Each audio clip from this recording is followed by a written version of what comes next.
प्रिय विद्यार्थियों, मैं आपके अपने channel Hindi with doctor Satish पे स्वागत करता हूं। हाँ, मुझे पूरी आशा है कि आपने इसका पार्ट 1, आज हम इस वीडियो में क्या पढ़ने वाले हैं, अलंकार। अलंकार का पार्ट 1 आप तक पहुंच चुका है। आपने उसकी परिभाषा, उसके उदाहरण, उसको पहचानने का तरीका आपने बड़े विश्वास के साथ आपने समझा होगा। हाँ, एक बात और बता दें, आप विश्वास से आत्मविश्वास पे आ जाइए। विश्वास हम पर करना है, आत्मविश्वास स्वयं में पैदा करना है। हम बिना किसी भूमिका के सीधे, अगर पार्ट 1 आपने देखा होगा तो परिभाषाएं क्लियर होंगी, लेकिन फिर भी हम आपको 1 मिनट में सारा बता देते हैं। आपके पाठ्यक्रम में जो 2-3 अलंकार हैं, पहला था उपमा, दूसरा रूपक, तीसरा उत्प्रेक्षा। उपमा का अर्थ तुलना, एक की दूसरे से तुलना, किसी अच्छी, प्रतिष्ठित, प्रसिद्ध से तुलना। और रूपक का था अभेद, आरोप। और उत्प्रेक्षा का था संभावना या कल्पना। अगर 1 मिनट में कोई परिभाषा पूछे तो तीनों की परिभाषा यही होगी। प्रिय छात्रों, हम लोग सीधे चलते हैं अपने प्रश्न पर। आज इस वीडियो में हम लोग केवल MCQ पढ़ने वाले हैं, कोई भी हम लोग डिटेल में जाने वाले नहीं हैं। तो देखते हैं पहला प्रश्न क्या कहता है। पहला प्रश्न है, एक पंक्तियां लिखी हुई हैं कि पुलक प्रकट करती हैं धरती, हरितृणों की नोकों से, मानो तरु भी झूम रहे हों मंद पवन के झोंकों से। इन पंक्तियों में क्या अलंकार है, कौन सा अलंकार? अब देखो, इसमें कुछ आपने अगर पहला वीडियो देखा है तो आपको उत्प्रेक्षा अलंकार में पता होगा, वाचक शब्द। 2 अलंकार तो समझना ही नहीं है, 2 में तो सीधे वाचक शब्द है। जैसे उपमा में सम, सरिस से, जैसा, तुलना वाले शब्द थे, है ना, समान। और उत्प्रेक्षा में मनु मानहु मनहु जनु जानहु जानो मानो। तो इसमें तो साफ साफ मानो शब्द आ गया। तो मानो शब्द आ जाने से अलंकार क्या हो जाएगा, उत्प्रेक्षा हो जाएगा। आप इसकी परिभाषा भी इसमें सीखते चलिएगा, इसलिए आपका विकल्प गा सही है। अगला देखते हैं क्या है। हृदय सिंधु में उठता स्वर्गिक ज्वार देख चंद्रानन। इन पंक्तियों में अलंकार है। अब देखो, उपमा है नहीं क्योंकि इसमें कोई वाचक शब्द भी नहीं है, उत्प्रेक्षा भी नहीं बन पा रहा। थोड़ा देखना है विचार से, इसमें क्या क्या आरोप हुआ है। हृदय सिंधु, अब यहाँ पर कौन सा हो जाएगा, प्रस्तुत और अप्रस्तुत के बीच में जो आरोप वाली बात कहाँ थी, रूपक में थी, बिल्कुल सही। इसलिए इसका का खंड सही हो जाएगा। एक अगली पंक्ति देखिए, अंबरपन घट में डूबो रही, तारा घट उषा नागरी। अब यहाँ पर भी देखो, उपमा नहीं है, कोई किसी की तुलना हो नहीं रही है। अनुप्रास भी नहीं है। रूपक और उत्प्रेक्षा जहाँ मन मानो जन जानो जनो निश्चित है होता है। तो इसमें बचा क्या, अंबर पनघट। अंबर माने आकाश होता है बेटा, आकाश कैसा है, पनघट, इस पे आरोप हो गया। तो यहाँ पर कौन सा अलंकार हो जाएगा, रूपक। और भी हैं, तारा घट, उषा नागरी। अब ये एक ऐसा उदाहरण है, इसमें कई अलंकार हो सकते हैं। कौन कौन पता है, उषा नागरी, यहाँ मानवीकरण अलंकार, लेकिन वो आपके पाठ्यक्रम में नहीं है, इसलिए इतना डीप नहीं चलना हम लोगों को। अगला देखिए कि पीपर पात सरिस मन डोला। पीपर पात सरिस मन डोला। अब देखो, सम समान सरिस शब्द आ गया तो क्या विचार करना है, नहीं। इसलिए अलंकार कौन सा सही, उपमा। चलिए अगला उदाहरण देखते हैं। चलिए हम लोग देखते हैं अगला प्रश्न क्या है। चरण कमल बंदों हरिराई। शांत बैठो, ध्यान दो इधर। चरण कमल, अब देखो इसमें किसी से तुलना नहीं हो रही, इसमें संभावना और कल्पना भी नहीं हो रही। क्या हो रहा है, आरोप हो रहा है। चरण कमल बंदों हरिराई। जहाँ प्रस्तुत में अप्रस्तुत का, जहाँ उपमेय में उपमान का आरोप होता है, वहाँ अलंकार कौन सा होगा, तो बताओ, रूपक। बहुत सही। तो इसलिए आपका विकल्प क्या सही है, रूपक सही है। अगला देखिए, कुछ परिभाषा टाइप की लिखी, ध्यान देना है आप लोगों को। जहाँ उपमेय में उपमान का निषेध रहित अभेद आरोप, इतनी बार मैं बता चुका हूँ, पिछले वीडियो में बताया हूँ, फिर बता रहा हूँ। अभेद आरोप पे मिस्टर आप बताएंगे, बिल्कुल सही। अभेद जहाँ आरोप होता है वहाँ रूपक अलंकार होता है, इसलिए हमको उधर विचार ही नहीं करना। आपका विकल्प का सही होगा, जहाँ उपमेय में उपमान का अभेद आरोप होता है, भेद रहित आरोप होता है। अच्छा, जहाँ फिर अगली परिभाषा देखो, जहाँ उपमेय में उपमान की संभावना अथवा कल्पना की जाए, वहाँ अलंकार संभावना और कल्पना में मैं आपको बता चुका हूँ कौन सा होता है। शालिनी आप बताइए। उत्प्रेक्षा, सही है, उत्प्रेक्षा अलंकार होता है। अगला उदाहरण ध्यान से पढ़ना है, आप लोग इधर ध्यान दें, बात नहीं।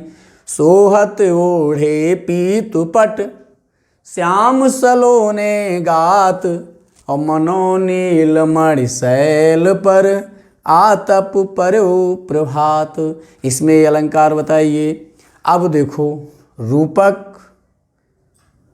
अब थोड़ा सा ध्यान से पढ़ो। मनो नील मणि शैल पर, मनो, मनु मानो जनु जानो, जनो मनो कहाँ होता है, बिल्कुल सही बताया, उत्प्रेक्षा अलंकार विकल्प आपका खा सही हो जाएगा। चलिए अगला उदाहरण देखते हैं।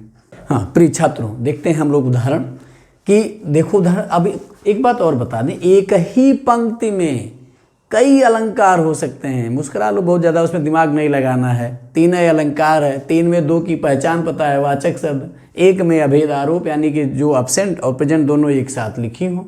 उपस्थित अनुपस्थित चीज़ें वो तो दिमाग लगा ही लोगे। चलो देखते हैं। लिखा है कि तारा सो तरनी धोरी धारा में लगत जिमी थारा परवारा पारा वारी यूं हलत हैं। इसमें आधी पंक्ति लिखी है। अब इसमें देखो, अगर अक्षरों पर विचार करेंगे ता तो यहाँ अनुप्रास अलंकार हो जाएगा, वो आपके विकल्प में है नहीं। फिर अगर विचार करेंगे कि तारा सो तरनी, अब देखो संदेह है नहीं, यमक है नहीं, बचे उपमा और रूपक। रूपक कहाँ होता है, जहाँ पर अभेद आरोप होता है, लेकिन यहाँ पर तुलना हो रही है कि तारा सो तरनी। जब तुलना हो रही है तो अलंकार आपका कौन सा होगा, उपमा अलंकार होगा। चलिए समझ में आ गया होगा। कि अगला उदाहरण देखते हैं कि टूक टूक है, टूक टूक है मन मुकुर हमारो हाय। अब यहाँ पर थोड़ा सा देखो, कक्षा 10 में हो भाई, थोड़ा तो सोचना पड़ेगा। मन मुकुर, मुकुर कहते हैं शीशा को, मुकुर और जानते हो कहाँ सुना है, निजी मन मुकुर सुधार, ये वाला दोहा हनुमान जी वाला। बरनो रघुबर बिमल जस जो दायक फल चार। इसके ऊपर वाली लाइन ध्यान करो, श्री गुरु चरण सरोज रज निजी मन मुकुर सुधार। मुकुर वहीं से है, ये शीशा है। मन मुकुर, टूट गया शीशा रूपी जो मन है। अब इसमें देखो अभेद आरोप, आपके पास क्या है, मन है, शीशा नहीं है, ये अभेद आरोप है। इसलिए यहाँ पर जब अभेद आरोप होता है तो अलंकार तुम बताओ। एकदम सही, बोल दिया करो, इशारा ही ना करो, रूपक अलंकार होगा। मंजु मेचक मृदुल तनु अनुहरत भवन भरनी। और मनहु, पकड़ लिए, मनहु से अलंकार कौन सा हो जाएगा, बात सही कह रहे हो, उत्प्रेक्षा अलंकार हो जाएगा। कौन सा अलंकार हो जाएगा, उत्प्रेक्षा अलंकार हो जाएगा। मनु मानव जनहु मनहु, बहुत सही। हाँ, इसमें अगर उत्प्रेक्षा ना विकल्प में होता तो हम लोग देखते अक्षर मा है ना, भा, तो इस तरह अनुप्रास हो जाता है, यानी कि एक ही पंक्ति में कई अलंकार हो सकते हैं। अगला देखिए, अगला उदाहरण ध्यान से समझना है, तो बड़ा पुराना उदाहरण सब जानते हो कि मैया मैं तो चंद खिलौना लई हूँ। हाँ, आप कैसा खिलौना ले रहे हो श्री कर्ण जी महाराज, मैया मैं तो चंद खिलौना लई हूँ, चंद्रमा रूपी खिलौना। अभेद आरोप, तुलना नहीं हो रही है। जब अभेद आरोप होता है तो अलंकार कौन सा होता है, आप बताइए गीता जी। बिल्कुल सही बताया आपने, रूपक अलंकार होगा। हाँ, आप लोगों की समझ में आ रहा होगा। माया दीपक नर पतंग और भ्रमि भ्रमि इवै पढ़ंत, और कहे कबीर गुरु ज्ञान ते एक आधव उबरंत। अभी मुझे कोई कविता नहीं सुनानी है, ना मुझे दोहे का अर्थ। अब इसमें देखो भाई अलंकार, माया दीपक कैसा है, बहुत सही बता रहे हो, तुलना नहीं है, कल्पना भी नहीं है, तो क्या है, अभेद आरोप।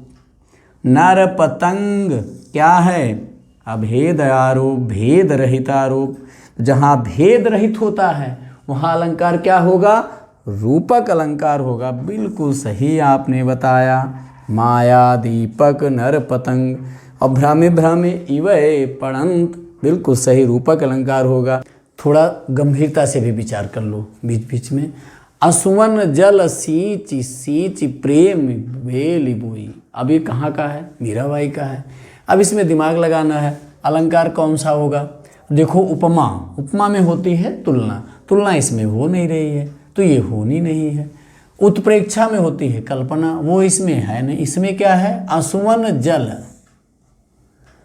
असुवन जल सींच सींच प्रेम बेल बोई, प्रेम बेल, बेल माने लता जो पेड़ों पे चढ़ती है। तो इसलिए क्या है? अभेद आरोप है, भेद रहित आरोप है, इसलिए आपका अलंकार क्या होगा? रूपक होगा। एकदम सही बता रहे हैं आप लोग। देखो ये भी पंक्तियां आपके पाठ्यक्रम की हैं। बिकसे संत सरोज सब हर से लोचन भृंग, यहाँ पर क्या है? देखो उपमा माने तुलना, तुलना संत की कमल से तुलना तो हो नहीं रही है। श्लेष माने होता है कैर, तो आपके पाठ्यक्रम में नहीं है। उत्प्रेक्षा है नहीं, तो फिर बचा क्या? संत सरोज, भेद रहित आरोप है, तो अलंकार क्या हो जाएगा? रूपक सही हो जाएगा। अगला देखो कि मुनिपद कमल बंद दो भ्राता, आगे की लाइन सुना दे। चले नयन लोचन सुखदाता, मुनिपद कमल बंद दो भ्राता। अब देखो भाई इसमें मुनिपद कमल, यहीं पर भेद रहित आरोप है, तुलना नहीं है, इसलिए इसका विकल्प क्या सही है? रूपक सही है। यानी कि मैंने सारे उदाहरण आपको रूपक के समझाया ताकि एकदम दिमाग में फिगर क्लियर हो जाए कि रूपक होता कहाँ है। हरि जननी मैं बालक तोरा, हरि जननी, भेद रहित आरोप, अलंकार क्या हो जाएगा? देखो अनुप्रास नहीं होगा, यमक पाठ्यक्रम में ही नहीं है, श्लेष भी पाठ्यक्रम में नहीं है, हमारा अलंकार रूपक हो जाएगा। अगली पंक्ति देखिए, बहुत ध्यान से समझ, थोड़ा हंस भी लो मुस्कुरा लो, ऐसा कोई गंभीरता नहीं, मैं बता चुका हूँ कि अनुराग तड़ाग में भानु उदय बिग से मनो मंजुल कंज कली। अब इसमें अलंकार बताना है। अनुराग तड़ाग, कितना बढ़िया, देखो साफ साफ लिखा हुआ है। कैसा तालाब है? प्यार का तालाब है, तो इसमें क्या हो गया? आरोप हो गया। अनुराग तड़ाग, जब भेद रहित आरोप हो जाता है तो अलंकार रूपक हो जाएगा। और ये कहाँ का है? चलिए कथा बाद में सुनाएंगे। बोलो सियावर रामचंद्र की जय। अगला प्रश्न देखते हैं। चलिए हम लोग आज पढ़ रहे हैं अलंकार। अलंकारों को बहुत विधिवत समझा जा रहा है और मुझे पूरा विश्वास है आप लोगों की समझ में आ रहा होगा। बस थोड़े और बचे हैं प्रश्न। मैं एक बात की पूरी कोशिश कर रहा हूँ कि बोर्ड परीक्षा में इससे बाहर उदाहरण आ ही नहीं सकता है। अगर आपने ठीक से इसको पढ़ लिया, निश्चित अलंकार चैप्टर से आपका क्वेश्चन बाहर से नहीं आना। अगला उदाहरण देखते हैं कि चमचमात चंचल नयन बिच घूंघट पट झीन मनहु सुर सरिता विमल जल उछरत जुगमीन। इसका अर्थ स्वयं जानना और आनंदित हो जाओगे, लेकिन यहाँ हम लोगों को पहचानना है अलंकार। अब देखो एक शब्द आपको रट गया होगा, मनु मानो जनु जानो, ये देखो मिल गया मनहु, इससे अलंकार क्या हो जाएगा? सीधे पहुंच जाना है आपको उत्प्रेक्षा पर। कहाँ पहुंच जाएंगे?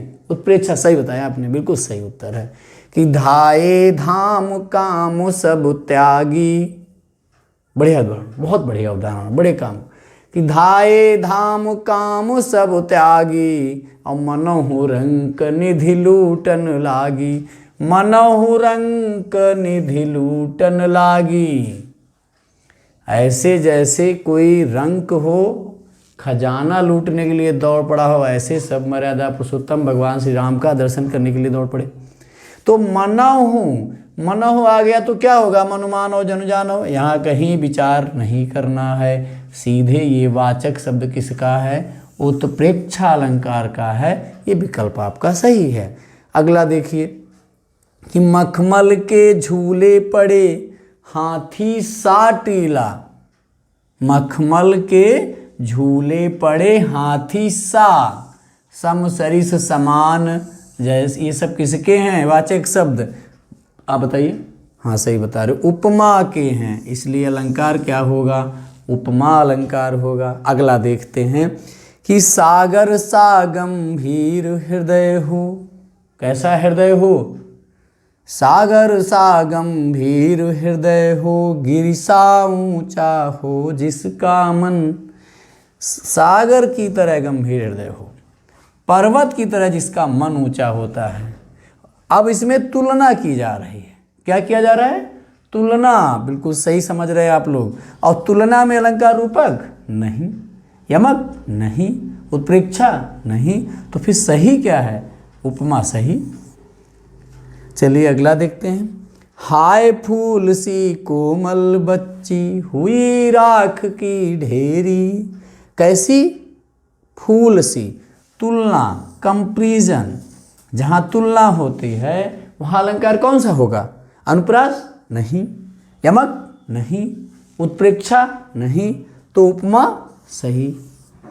अब कौन सा अलंकार, अब देखो इसमें आपको 3 ही अलंकार थे, इतना 15 उदाहरण बता दिया गया है। मुझे पूरा विश्वास है समझ में आ गया होगा। मेरे प्रिय छात्रों, मैंने पूरी कोशिश की।